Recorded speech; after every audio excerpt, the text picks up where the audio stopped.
I've been on a decade-long journey to learn about myself and the universe, to improve my life, and to become dynamic. But first, I had to get over one of my biggest roadblocks, my shyness and social anxiety. Well, I've accomplished that. I am Max Mitchell, and now I want to invite you on your own personal journey. If you feel you're being crushed by your shyness and social anxiety, and you want to feel confident to finally release your voice, then listen closely and go on your own journey from shy to dynamic. Hello, listeners. Welcome to the post holiday season of my podcast. I hope everyone enjoyed their holidays if you celebrate, because I sure did. I spent time with my wonderful family in Raleigh and Rocky Mount, North Carolina. As always, it was a special time with plenty of family bonding. I got some great Christmas gifts from my family. My nephew got me a great new podcasting microphone that I would be using right now if I could figure out how to install it and use it. So that's my goal for next week.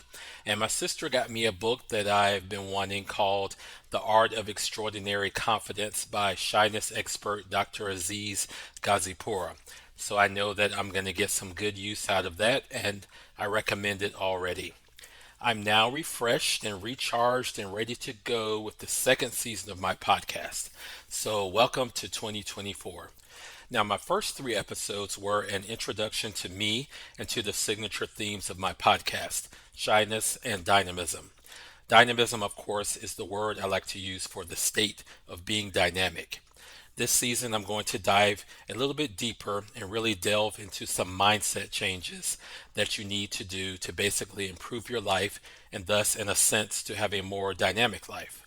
I'm going to tell you some things that I have learned to do in order to improve my own life. My first topic in this new and promising year of 2024 is how you have the power to change the perception of most things that you've done in the past, or things that have happened to you or have been done to you in the past, or most especially things you may have done to yourself.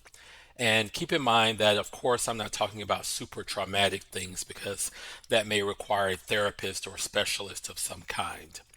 Sometimes there's a lot of overlap between things that happen to you and things that others did to you, because you may have, whether consciously or subconsciously, allowed people to do things to you or to treat you in a certain way. So the point I want to make is, you can't change your past, but you can reframe it.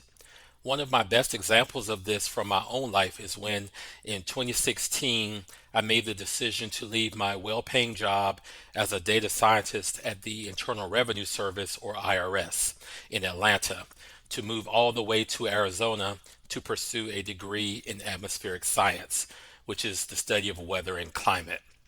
So why did I leave my stable, well-paying job at the IRS? There were two primary reasons. The job began to become too hectic and stressful, and it just began to frustrate me. Also, I felt like I just no longer wanted to deal with that type of data, i.e., taxpayer data. I kind of wanted to deal with data that directly helped people. And in my thinking at the time, I felt that weather data really helped people, because people look to the weather forecast every day to plan their lives or to avert disaster. I guess that was kind of an early foreshadowing of my subconscious desire to help people in some way directly, which is what I'm trying to do with this podcast. The second reason I left that job, which was equally important, was because I became frustrated with living in Atlanta. I spoke of Atlanta in my last episode as being a super dynamic city with so much to offer, and it's definitely that. However, with that dynamism comes other problems. There's a kind of pretentiousness about Atlanta. I like to say it thinks it's the Beverly Hills of the East. I began to feel that I was never going to be good enough to live there. I didn't have the confidence to live there, honestly. There, I saw no hope of finding more friends or finding a life partner, which are both things that I needed and still need in order to have a full life. So I gave up on my job and my life in Atlanta, and I started to apply to master's programs in atmospheric science across the country. And I ended up applying to four schools. I only got into one of those four schools, the University of Arizona. And guess what? I got a full ride financially from them, plus a stipend to pay for living expenses. And amazingly, out of the four schools I applied to, the University of Arizona was the only one I really wanted to attend, and I got into it. Talk about putting stuff into the universe and manifesting your desires, right? So on the beautiful day of July 31st, 2016, I got into my Nissan Juke along with my best friend that lives in Atlanta, who graciously agreed to help me make the long trek across the country. And we drove a few thousand miles to Tucson, Arizona. Fast forward, in 2 years, I successfully completed and graduated from the master's program in atmospheric science, a major accomplishment considering I had no prior background in atmospheric science. And guess what else? Those were probably the two loneliest years of my entire life. Overall, my Tucson, Arizona adventure was pretty unpleasant. Don't get me wrong, from an aesthetic standpoint, I enjoyed the heck out of Tucson. I love the amazing scenery, the mountains, the desert, the saguaro cactus, and the hiking. It was like living on another beautiful planet. As I've said before, the Arizona landscape is breathtaking and exotic. But for whatever reason, from a social standpoint, I had no ability to make real friends.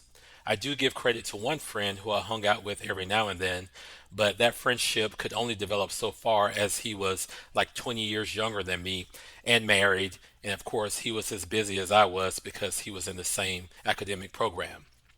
But overall, 99% of the time outside of school, I was completely alone. And dating was a nightmare. I hung out with a guy once or twice and then they bounced, never to be heard from again. The dating culture was way worse than Atlanta. And guess what else? I ended up kind of hating atmospheric science. It's like all physics, and I absolutely hate physics. Physics is the one subject that I did super poorly in while obtaining my earlier undergraduate degree in chemical engineering. If I had known that atmospheric science was all physics, I definitely wouldn't have pursued that field. And guess what else? The field of atmospheric science didn't exactly want to pursue me either. I ended up not even getting a job in the field after graduation. I applied to a few roles after graduating, but all the potential employers hated me.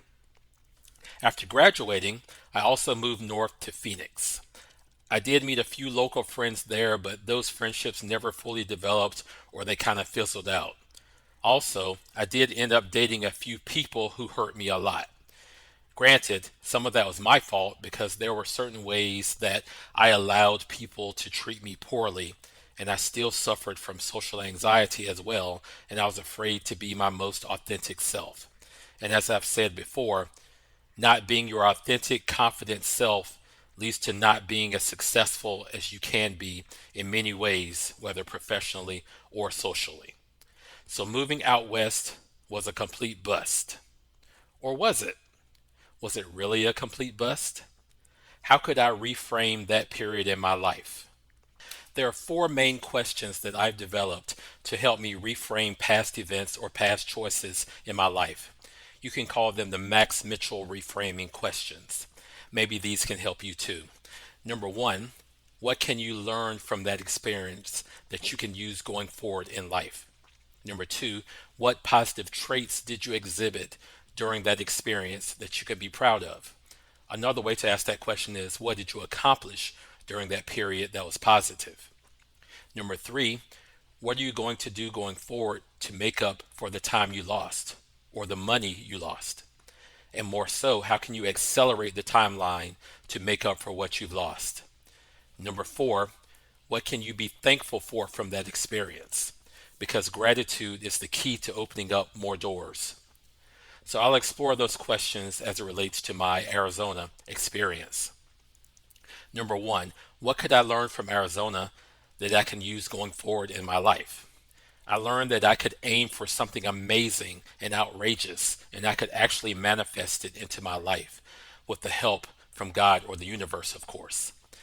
There was really no reason for me to believe that I could apply for a program that I had no background in and actually get in, and even more amazingly, get them to pay me to do it. But I did believe it. In fact, I had one casual friend in Atlanta who actually said to me, wait, why would they give you money to attend their school? but I said, man, I know it's possible. And sure enough, for some super gracious reason, the universe allowed me to have exactly what I wanted, which gives me faith that the universe will keep giving me what I want and need, assuming, of course, that's a good thing for me to have. Ask and ye shall receive. So I learned that principle once again. Without this Arizona experience, I might have less faith than I do right now that things will work out positively for me. There's a quote from one of my favorite self improvement books, You Are a Badass at Making Money by Jen Sincero. The quote goes, my turnaround started when I realized how much the universe and God wanted to give me all I wanted. And I learned from my experience with getting into the University of Arizona that that quote is true and valuable. And I have the power to use that universal truth going forward in my life. Sometimes it even seems that I only get the thing that I want, and that's how I know it's for me. So that's something that I learned from my Arizona experience. Number two, what positive traits did I exhibit during that Arizona experience that I can be proud of? Well, I proved my independence once again. I went out there and lived all on my own, far from family and friends. I proved that also that I was a risk taker in life. I left behind the comfort and security of my job at the time in an attempt to gain other things that I felt I was lacking. But still, it was a big, big risk. I ran the risk of never finding a high paying job again, but I did. I also ran the risk of going out there and not finding real friends or a life partner. Now, this risk mostly did come true, but sometimes you have to go through a dead zone, through a fallow period to get to a better place. Going there first is what led me to where I am now. Also, what did I accomplish that was positive? I successfully earned yet another degree in something that was very challenging for me. And personally, I also accomplished my desire to live out west.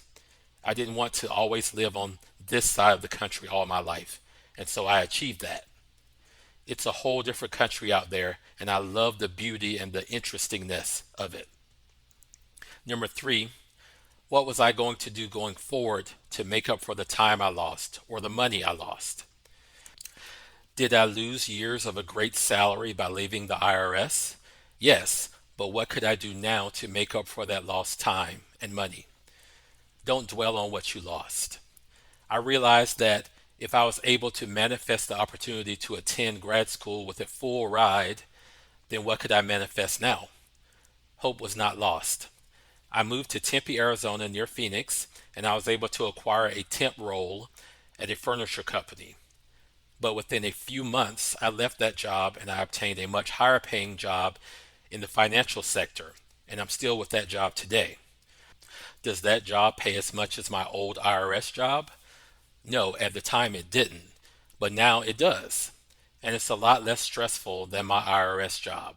Not to mention, my current job allowed me to transfer to Charlotte, a place where I'm close to my family again, and I'm finally happy and satisfied for the first time in decades.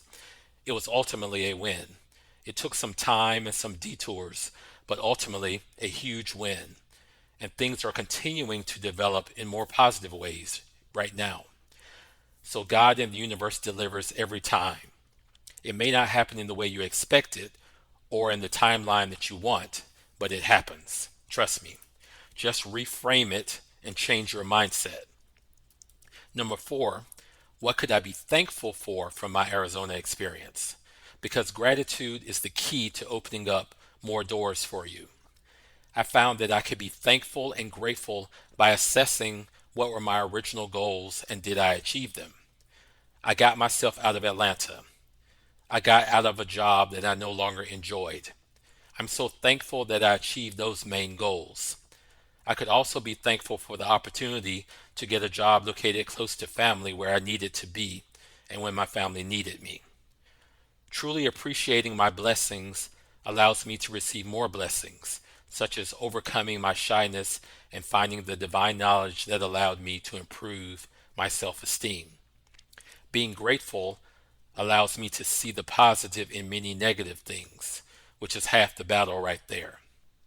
That dead zone time, that fallow period in Arizona, allowed me to plant the seeds that grew me into a more dynamic person. In life, you can certainly have the right to regret your decisions, but how does that serve you? Does it serve you to continue to dwell on how terrible the decision you made was? Or does it serve you to reframe it and think differently, to think more positively about it? No matter what bad personal decision you have made, you can learn something from it. And you must learn to look for and seek out the lessons from it. If you don't look for the lesson, you will miss it. Think and meditate about what you have learned and how you can use that experience to improve your life and even other people's lives. You can have certain regrets about decisions you've made, but by looking at the positive things that occurred as a result of those decisions, certainly helps you to put the negative aspects of those past decisions behind you and now focus on your life ahead of you. Another quote from Jen Sincero: if something negative happens in your life, feel it, learn from it, let it go, and get back to focusing on the life you're excited to live.